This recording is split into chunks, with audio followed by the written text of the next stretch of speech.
Tuhan untuk para ibu-ibu yang telah Tuhan hadirkan di dalam kehidupan setiap kami. Kami berterima kasih Tuhan dan kami berdoa untuk waktu ini ketika kami akan belajar firman-Mu. Kiranya kebenaran firman Tuhan sekali lagi boleh memberikan penghiburan bagi setiap kami dan memberikan kami kekuatan dan juga harapan kepada kami secara khusus para ibu-ibu di dalam menjalani panggilan kami dan dalam menjalani kehidupan kami. Berbicara kepada kami Tuhan, tolong hamba-Mu dengan segala keterbatasan dan kelemahannya supaya Tuhan mau pakai untuk menguraikan kebenaran-Mu. Di dalam nama Tuhan Yesus Kristus kami berdoa. Amin. Silakan duduk. Shalom, selamat pagi, dan secara khusus untuk para ibu-ibu, Happy Mother's Day untuk Anda semuanya. Bapak Ibu yang dikasih Tuhan, hari ini kita akan belajar dari satu tokoh Alkitab yaitu Hagar. Dan saya mendapati bahwa Hagar adalah tokoh wanita di dalam Alkitab yang sangat jarang sekali itu dibahas. Kalau Bapak Ibu ingat 4 tahun yang lalu saya ada menyampaikan khotbah eksposisi kitab Kejadian. Sebetulnya ketika saya waktu itu sampai ke Kejadian pasal ke-16, saya tertarik dengan kisah Hagar. Tetapi waktu itu saya kembali membahas tentang Sarah dan tentang Abraham. Dengan tema, kalau Bapak Ibu ingat waktu itu, temanya yaitu tentang mengambil keputusan yang mendahului Tuhan.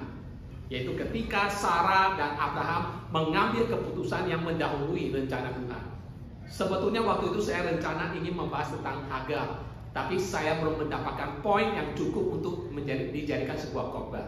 Tetapi beberapa waktu yang lalu saya berusaha untuk menggali lagi Kejadian pasal ke-16. Dan saya berpikir dan saya menggumuli untuk menyampaikan topik ini. Tapi yang dibahas bukan soal Abraham, yang dibahas bukan soal Sarah, tapi yang akan menjadi perhatian yaitu Hagar.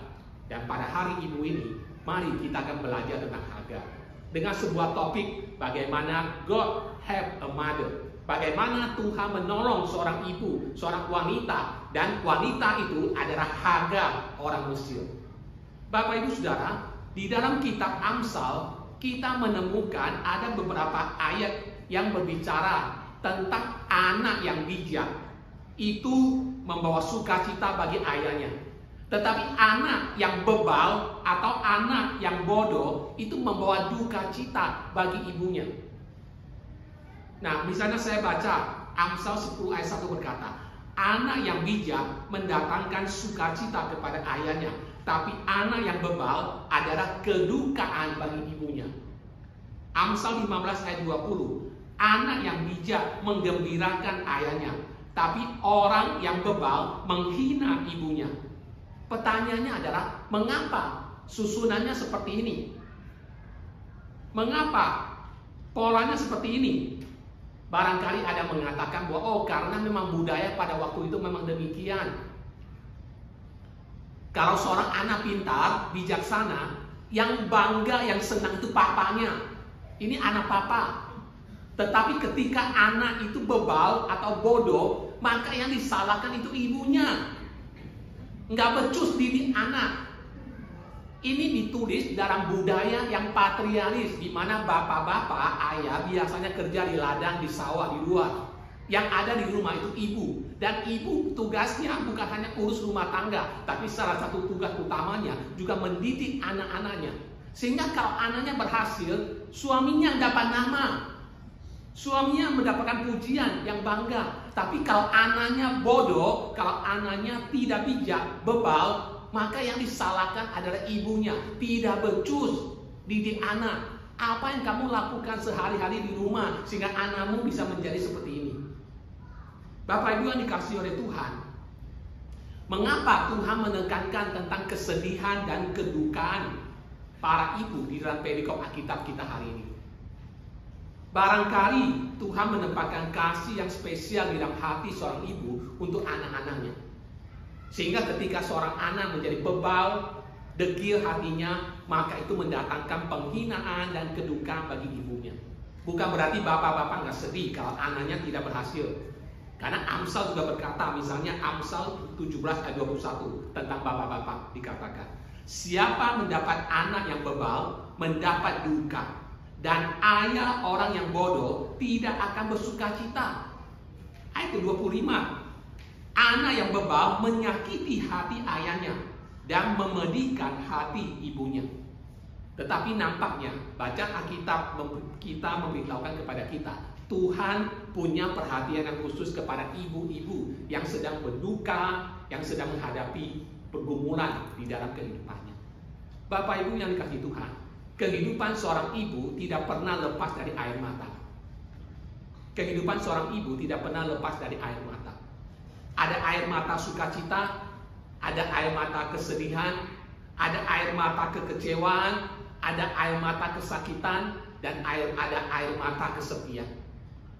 Kehidupan seorang ibu tidak pernah lepas dari air mata. Seorang ibu menanggung beban yang spesial, yang khusus untuk anak-anaknya. Terkadang anak-anak mendatangkan sukacita bagi para ibu-ibu, mendatangkan kebahagiaan bagi para anak ibu-ibunya. Tetapi terkadang anak-anak juga mendatangkan duka cita bagi para ibu yang telah melahirkan dan membesarkannya. Bapak Ibu yang kasih Tuhan, itulah yang terjadi di dalam perikop Kejadian pasal ke-16, yaitu dengan Hagar, seorang ibu. Perikop ini mengajar kepada kita bahwa kita punya Tuhan yang melihat dan tahu segala pergumulan yang terjadi dalam kehidupan kita. Kita punya Tuhan yang peduli dan juga tahu setiap detil kehidupan kita. Tuhan yang kita percaya bukan Tuhan yang nun jauh di sana, yang tidak terlibat dengan kehidupan kita, yang absen dari kehidupan kita, tidak. Tetapi melalui perikop Alkitab ini kita belajar bahwa Tuhan adalah Tuhan yang peduli dan hadir di dalam setiap dimensi dan di dalam setiap peristiwa yang terjadi dalam kehidupan kita, secara khusus dalam kehidupan para ibu-ibu. Bapak Ibu yang dikasihi Tuhan, hal yang pertama kita pelajari dari perikop ini adalah Tuhan melihat ketika kita merasa tidak punya kontrol lagi atas kehidupan kita. Di saat sebagai ibu kita merasa kita tidak punya kontrol atas kehidupan kita, di saat itu Tuhan tahu dan Tuhan melihat. Ini yang kita pelajari dari ayat pertama hingga ayat ketiga. Bapak Ibu Saudara, pernahkah kita mengalami kondisi di mana di dalam kehidupan kita merasa sudah tidak ada jalan keluar, sudah tidak ada way out, di mana setiap jalan itu seolah tertutup, buntu bagi kita, dan kita merasa segala sesuatu itu menjadi out of control.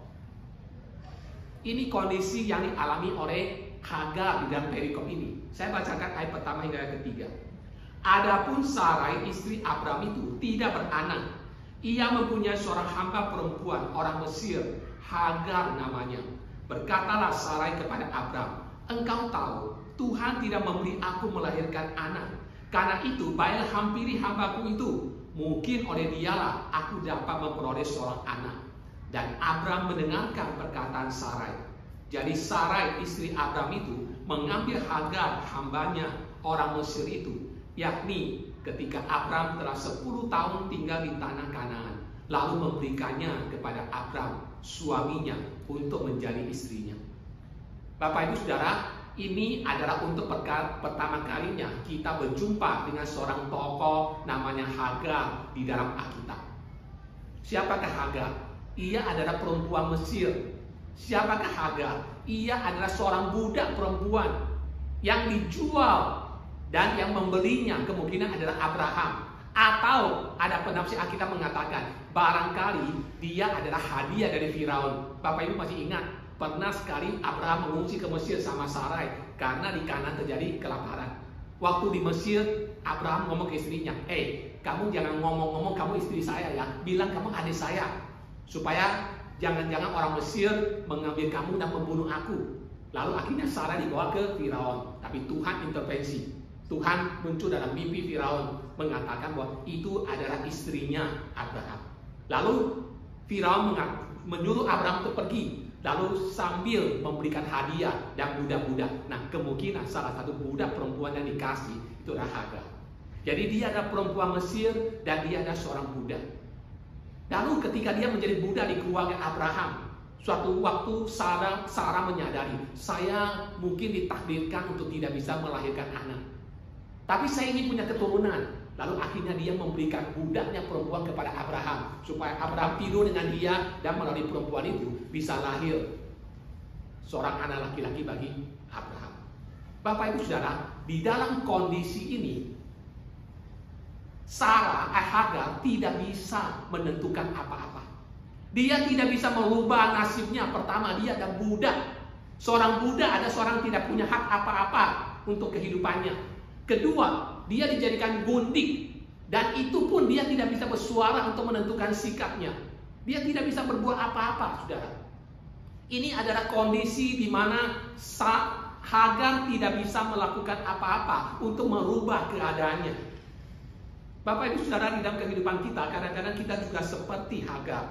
Kita berada di dalam kondisi di mana segala sesuatu itu di luar kendali kita. Ada banyak peristiwa terjadi dalam kehidupan kita di mana kita tidak bisa mengontrol, mengendalikan. Dan itu yang terjadi juga dengan Hagar. Dia tidak bisa mengontrol kenapa dia dilahirkan sebagai seorang budak. Kenapa dia tidak dilahirkan sebagai seorang putri di Mesir sebagai putri Firaun. Kenapa mesti lahir di keluarga budak? Kedua, ketika dia disodorkan kepada Abraham supaya melalui dia, nyonya dan tuannya bisa punya keturunan. Dia juga tidak bisa berkata apa-apa. Dia tidak bisa berpendapat. Dia hanya bisa menuruti apa yang dikatakan oleh nyonyanya. Di tengah-tengah situasi demikian kita belajar satu hal, saudara. Tuhan tahu, Tuhan melihat kehidupan kita. Di saat kita merasa hidup kita itu menjadi out of control. Ketika dalam hidup kita ada banyak peristiwa yang terjadi di luar kontrol kita, di luar kemauan kita, di luar kendali kita, percayalah, Tuhan melihatnya. Tuhan melihatnya. Itu yang pertama. Kedua, Bapak Ibu Saudara, Tuhan melihat ketika orang-orang memperlakukan kita dengan semena-mena, atau ketika kita diperlakukan dengan tidak fair, Tuhan melihatnya. Mari kita lihat ayat ke-4 hingga ke-6. Abraham menghampiri Hagar, lalu mengandunglah perempuan itu. Ketika Hagar tahu bahwa ia mengandung, maka ia memandang rendah akan nyonyanya itu. Lalu berkata Sarai kepada Abraham, penghinaan yang kuderita ini adalah tanggung jawabmu. Akulah memberikan hambaku ke pangkuanmu. Tetapi baru saja ia tahu bahwa ia mengandung, ia memandang rendah akan aku.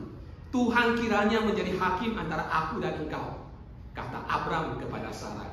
Hambamu itu dibawa kekuasaanmu, perbuatlah kepadanya apa yang kau pandang baik. Lalu Sarai menindas Hagar sehingga ia lari meninggalkannya. Bapak Ibu Saudara, apa yang kita perhatikan di sini? Ketika Hagar mendapati dirinya hamil, mengandung anak dari Abraham, dikatakan apa? Ia tidak menangani persoalan, ia tidak menanggapi kondisi itu dengan bijaksana. Ia menjadi tinggi hati. Waktu tahu dia hamil, dia sukacita luar biasa. Dan dia merasa dia akan disayang oleh Abraham karena dia bisa melahirkan seorang anak buat dia. Beda dengan nyonyanya Sarai, perempuan mandul. Dan kita tahu budaya pada waktu itu, melahirkan anak, apalagi anak laki-laki, itu adalah sebuah kehormatan bagi seorang wanita. Seorang budak bisa menjadi seorang nyonya hanya karena dia bisa melahirkan anak. Dan Hagar merasa itulah dia. Abraham akan memandang tinggi dia karena dia bisa melahirkan seorang anak bagi dia.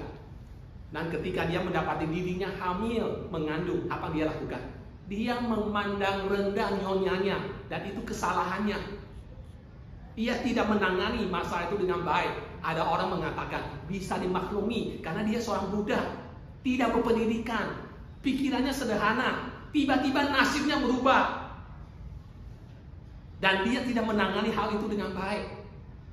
Tetapi Bapak Ibu Saudara, di sini kita juga melihat Sarah juga tidak menangani hal itu dengan baik. Ketika Sarah merasa dihina oleh budaknya ini hanya karena dia bisa mengandung, dia menjadi marah besar. Akhirnya dia apa? Dia komplain kepada Abraham. Komplain, kamu yang bertanggung jawab atas apa yang dilakukan oleh Hagar kepadaku. Padahal kalau kita baca kisahnya, sebetulnya yang sodorin perempuan ini kepada Abraham siapa? Sarah, betul nggak? Dia yang sororin. Tapi ketika muncul masalah, dia menyalahkan Abraham, kamu yang bertanggung jawab. Dan Abraham juga tidak menangani masalah itu dengan baik. Abraham melakukan apa? Dikatakan Abraham lepas tangan. Dia ada dalam kekuasaanmu, perbuat kepadanya apa yang kamu pandang baik. Semua lepas tangan. Sarah lepas tangan, Abraham juga lepas tangan. Dan ketika Abraham mengatakan perbuat kepadanya apa yang kamu pandang baik, apa yang dilakukan oleh Sarah?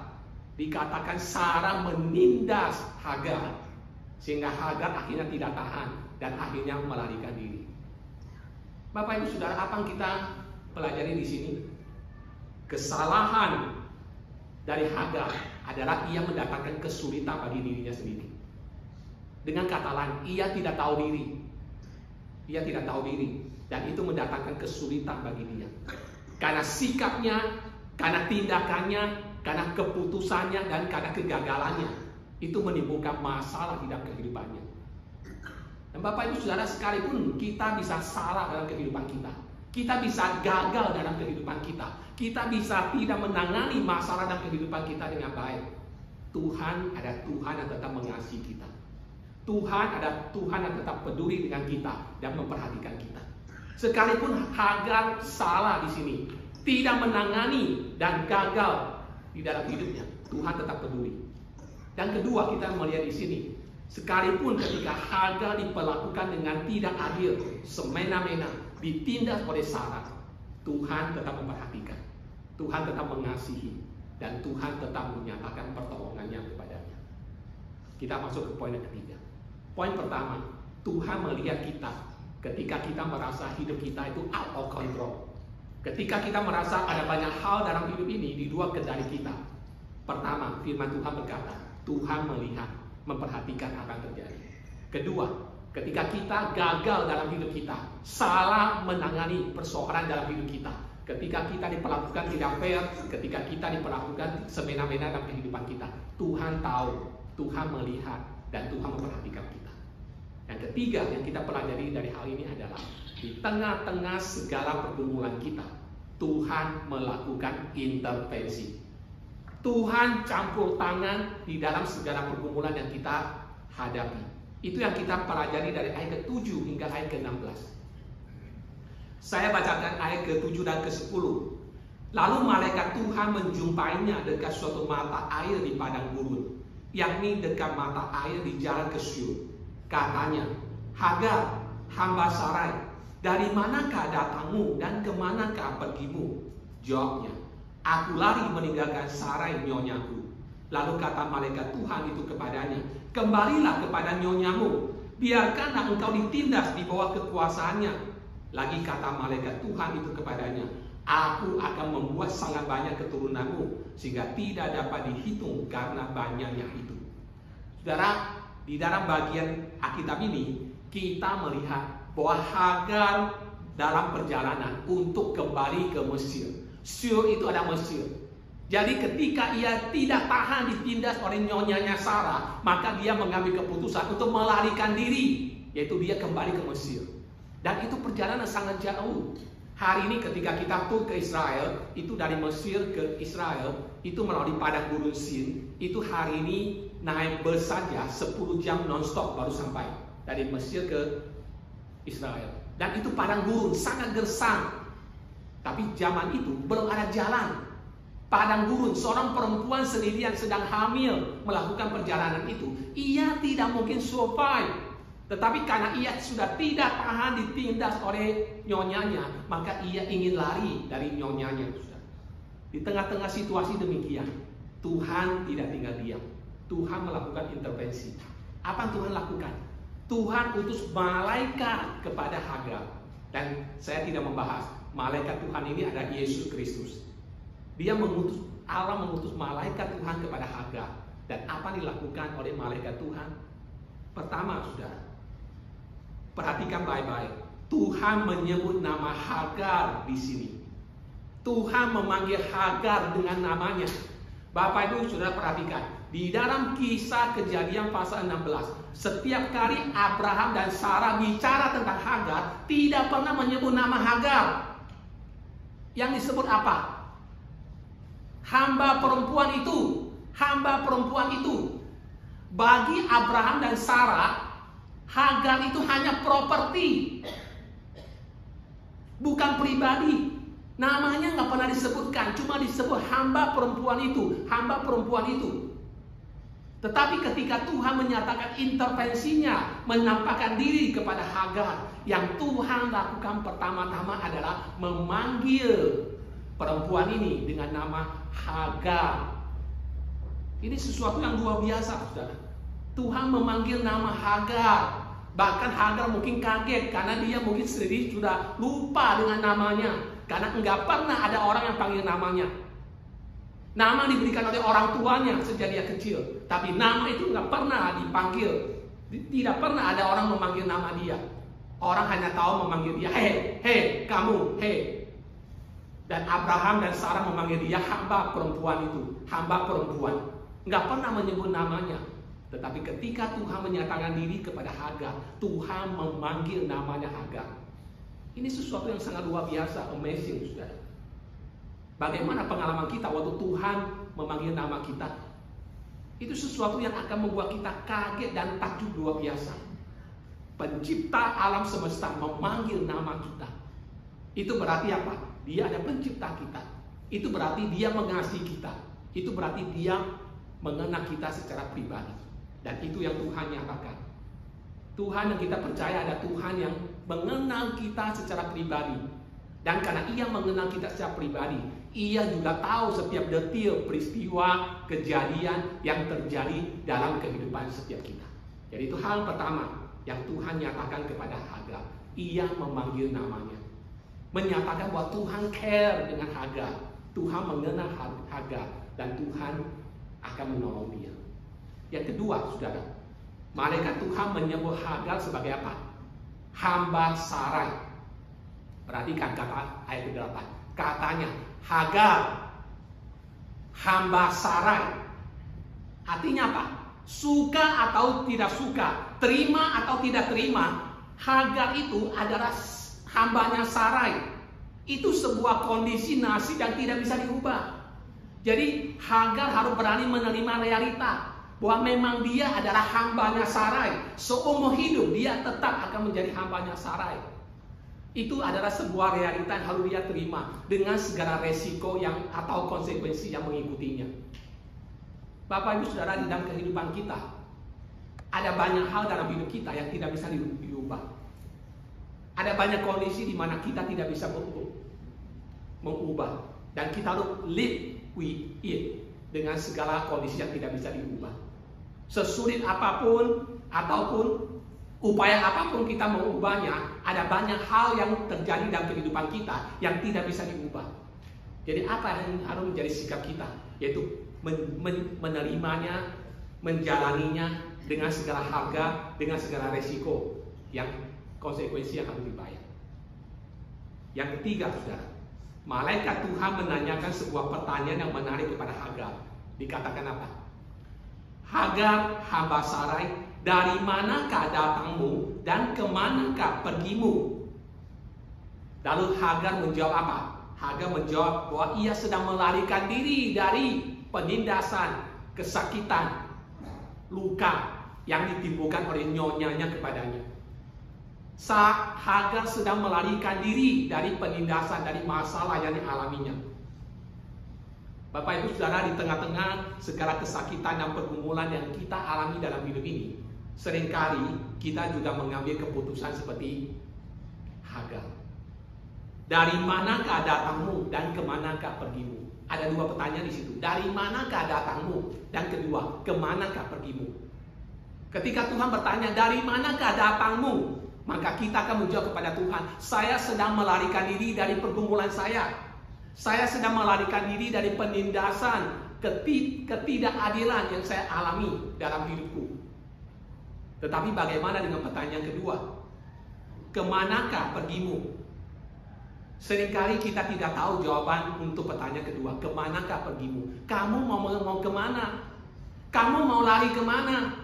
Seringkali kita tidak menemukan jawaban. Yang bisa kita lakukan adalah kita berusaha melarikan diri dari pergumulan kita, melarikan diri dari masalah kita. Tapi kemana, mau kemana, kita tidak tahu. Bisa seperti itulah, ibu-ibu yang dikasihi Tuhan, bapak-bapak, kita butuh intervensi dari Tuhan. Apa yang Tuhan nyatakan kepada Hagar ketika Hagar ingin melarikan diri dari nyonyanya? Tuhan berkata kepadanya apa? Kembalilah kepada nyonyamu, biarkanlah engkau ditindas di bawah kekuasaannya. Tuhan tidak ingin Hagar melarikan diri dari masalah yang dia hadapi. Tapi Tuhan ingin Hagar kembali kepada Tuhan dan nyonyanya. Sesulit apapun pergumulan, penindasan, masalah yang dia hadapi, Tuhan mau Hagar menghadapinya. Tetapi Tuhan tidak membiarkan Hagar pergi dengan tangan kosong. Tapi Tuhan memberikan sebuah janji kepadanya bahwa Tuhan akan look after, Tuhan akan memelihara Hagar, dan Tuhan juga akan memelihara bayi dalam kandungannya. Bahkan Tuhan sudah kasih tahu, bayi yang kamu lahirkan itu ada anak laki-laki. Dan bahkan Tuhan memberitahukan masa depan seperti apa tentang anak di dalam kandungan Hagar. Tuhan memberitahukan semuanya itu. Itu Bapak Ibu bisa baca di dalam ayat ke-11 hingga ke-14 karena waktu kita tidak membaca. Dan apa akhirnya menjadi respon Hagar? Ia tidak jadi melarikan diri ke Mesir, pulang ke kampung halamannya. Dia kembali ke keluarga Abraham dan Sarah. Ayat ke-15-16. Lalu Hagar melahirkan seorang anak laki-laki bagi Abraham, dan Abraham menamai anak yang dilahirkan Hagar itu Ismail. Abraham berumur 86 tahun ketika Hagar melahirkan Ismail baginya. Bapak Ibu, secara khusus ibu-ibu, apa yang sedang kita alami hari ini? Apa persoalan yang kita alami hari ini? Mazmur 34 ayat 15 dan 18 berkata demikian. Mata Tuhan tertuju kepada orang-orang benar, dan telinganya kepada teriak mereka minta tolong. Tuhan itu dekat kepada orang-orang yang patah hati, dan Ia menyelamatkan orang-orang yang remuk jiwanya. Bapak Ibu yang dikasih Tuhan, khususnya ibu-ibu, ada banyak tugas dan peran ibu-ibu yang tidak bisa digantikan oleh siapapun, termasuk oleh laki-laki, oleh suami, oleh ayah. Tetapi di tengah-tengah menjalani panggilan itu, tugas itu seringkali tidak mudah. Ada banyak hal yang terjadi yang menjadi out of control, di mana kita tidak bisa mengubah keadaan dan di mana segala sesuatu itu di luar kendali kita. Di saat seperti itu, firman Tuhan hari ini berkata kepada kita, Tuhan melihat dan Tuhan peduli. Dan ketika kita menjalani hidup ini, ketika kita gagal mengambil keputusan, salah mengambil keputusan, dan kita mengalami berbagai kegagalan dalam hidup kita menjalankan panggilan kita. Sekali lagi, Tuhan juga berkata bahwa Dia peduli dan Dia tahu segala yang kita alami.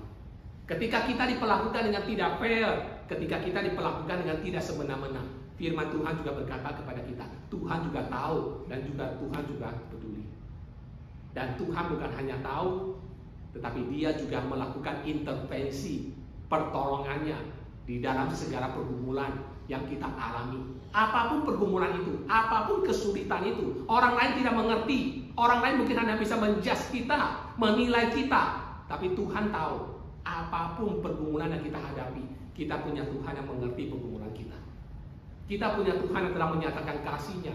Kita juga punya Tuhan yang telah menyatakan kuasa-Nya di dalam diri Yesus Kristus bagi kita. Dia datang, mati bagi kita, bangkit bagi kita, menyatakan bahwa Dia Tuhan yang mengasihi kita. Dia Tuhan yang berkuasa, dan Dia pasti menyatakan pertolongannya di dalam menjalankan tugas dan panggilan setiap kita. Happy Mother's Day untuk para ibu sekalian. Tuhan memberkati. Mari kita masuk dalam doa. Bapa di dalam surga, terima kasih dari firman Tuhan Kejadian pasal ke-16 ini. Kami belajar kisah tentang Hagar. Hagar adalah pribadi atau mungkin pemain di belakang layar, seorang yang tidak signifikan, seorang yang tidak penting, karena yang menjadi fokus adalah tentang Abraham dan tentang Sarah. Tetapi kami berterima kasih Tuhan, karena di dalam bagian Alkitab ini justru Engkau menyingkapkan sesuatu kepada kami, bahwa sekalipun Hagar adalah seorang budak, orang asing, orang kafir, yaitu dari Mesir, tetapi Engkau begitu memperhatikannya Tuhan. Engkau tahu kondisi yang dia hadapi, Engkau tahu pergumulan masalah yang dia hadapi Tuhan, dan Engkau menyatakan diri kepadanya. Engkau memanggil namanya, Engkau memberitahukan tentang masa depan anak dalam kandungannya, dan juga masa depan Hagar Engkau nyatakan kepadanya. Di tengah-tengah segala pergumulan yang dia hadapi, Engkau melakukan intervensi. Bapak, kami juga bersyukur Tuhan, dan kami tahu Kami tidak mudah menjalani hidup ini dengan segala tantangan yang ada. Secara khusus Tuhan, bagi para ibu-ibu di dalam menjalankan tugas dan panggilan mereka, seringkali tidak mudah Tuhan. Mungkin orang lain tidak tahu apa yang dialami dan menjadi pergumulan setiap ibu, tapi Engkau tahu Tuhan. Engkau tahu segala kesulitan, Engkau tahu segala tantangan, Engkau tahu setiap tetesan air mata. Dan kami bersyukur Tuhan, karena kami percaya Engkau Tuhan yang mengasihi, Engkau Tuhan yang care, Engkau Tuhan yang berkuasa untuk menolong, memberikan penghiburan, memberikan kekuatan kepada setiap ibu di tengah-tengah segala tugas dan panggilan mereka yang sulit. Terima kasih Tuhan untuk para ibu yang Tuhan hadirkan dalam kehidupan kami. Kami berdoa dan bersyukur di dalam nama Tuhan Yesus. Amin.